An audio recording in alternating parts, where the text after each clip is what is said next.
Greetings from Omnivore Blade Works. This is Jared, and we're looking here at what I've been working on for the past couple of months.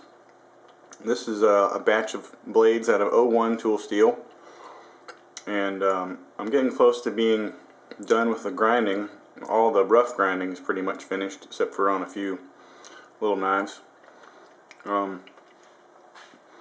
Starting from the left, we've got the Tiger Shark fighting tomahawk thingy. That's what it is, I guess. Tomahawk thingy. Has a sub hilt and a skeletonized hilts, so you could wrap a thong in there if you needed to. And it has Tiger Shark teeth up in here, which will get sculpted so that they cut on the pull stroke and be good for gripping. You know, basically get the gripping ability of a beard without a beard. Next, we got the Uncia Snow Leopard Kukri. This is a fighting kukri, double-edged, and it'll have a drop leg sheath so that you can draw with your strong side and come up fighting. It's really set up so that you can draw, cut on the upstroke, and then thrust right away. It's got a nice purchase for your thumb, so that's what it's meant for. It's like a stabby, choppy kukri. Next, we've got a batch of little wakasajis. They have sub hilt and skeletonized hilts. These are probably going to go to some groomsmen for a custom order I'm working on, and there may be one or two left over. We'll see. This is a little palm tool that I'm going to make some belt sheaths for. It has a really effective bottle opener. It's nice and thick, so it catches the bottles really well, bottle caps.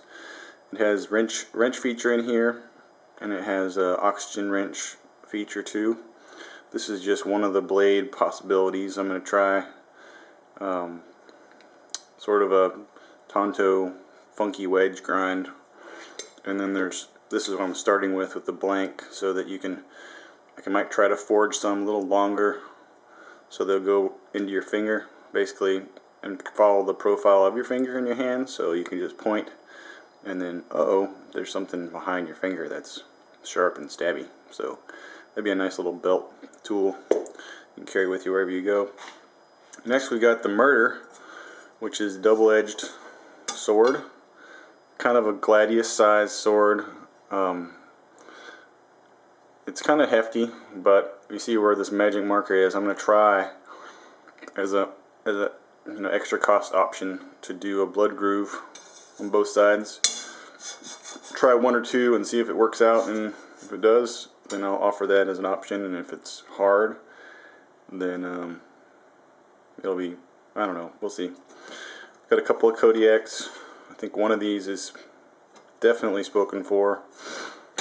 I've still got a couple of Kodiaks in 1095 with exactly the same profile, and one of these is going to get a custom brass hilt like the one in the picture that went to Zach Brown.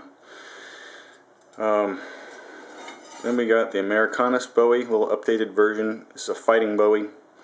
You can see it has a sub hilt also. Still need to grind the false edge on here. That's going to be a sharpened false edge. It's got the same basic geometry as the old Americanus, but it's got a symmetrical butt, sort of a coffin shaped in a way, so you can actually grip it backwards, and then break bones or whatever you might need to do, and to preserve your cutting edge for non-wacky slicing chores. Then we've got the new version of the Arctos, which has got the same handle as the Americanus. Yeah, and it's just a little longer, heftier chopping blades, a drop point Bowie. It'll just be flat on the back. I don't think I'm gonna do any false edge. Then we got the Bandicoot Bushcrafter knife, which it's got the wrench cutouts in the handle. I might do a couple with just a single-sided handle. So this would be a right-handed job, so you have a palm swell covering the right side of the blade, and then the left side would just be steel.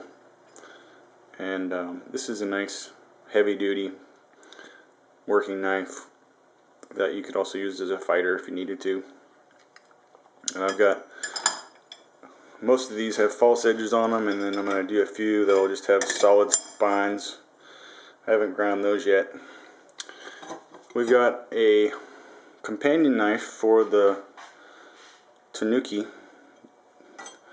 The sword is now the Tanuki because the big one's too big, and this is the Tanuki Pop Tanto. It's a little more traditional styled Tanto blade, not Americanized or anything. It's got a false edge and it's got a thumb shelf, so you could work with this too. But once the handle's on it, you'll see that it has more of a Japanese inspired styling. Then we've got the new version of the Horribilis, skeletonized hilt. Basically the same blade shape, except on the tip I decided it's better to leave the whole thing blunt, no false edge up at the top. That way you got a good handle for draw knifing, and you also have a stronger point geometry, so that if you need to lash it to a pole and use it as a spear in bear country, you should be able to have a little better strength for the whole system. And then last, we've got the new Imamba with no hole in the head. They're going to get serrated, and they'll all be a little bit different, but there's going to be one special one for a special guy who helped design the thing. And then they've got a few new Lotor knives, which I'm going to finish up in a couple different ways. Those are $10.95. Everything else, well, the little baby crows are $10.95 also. I'm going to do some taper tang baby crows and get kind of wacky with some of the metal sculpting, checkering. You can see what it might look like to cut out weird notches in the steel. That way you don't have to do any wrapping or anything. You just got a nice rough gripped steel handle. That's about it right now. I've got a lot more work to do with the finish grinding and hand sanding. Not sure what the prices are going to be yet on these murder swords, murder of crows, if you understand that. It's the biggest of all of our symmetrical bladed knives. Like up here you've got the crow, and then you've got the longer bladed raven dagger, and then this is in the Corvid, of course, and then this is the murder. So hope you'll enjoy seeing the new stuff, and it'll probably get better as I get closer to being finished. And I guess just keep looking at the website once in a while, and let me know if you want to customize any of these little jokers and call them your own, because once they're nickel plated, you pretty much, or actually once they're heat treated, there's not much more I can do with them in terms of serrations or special features. But you can check these out, or just give me an email if you want anything special, and I'll see if I can hook you up. Alright, be good.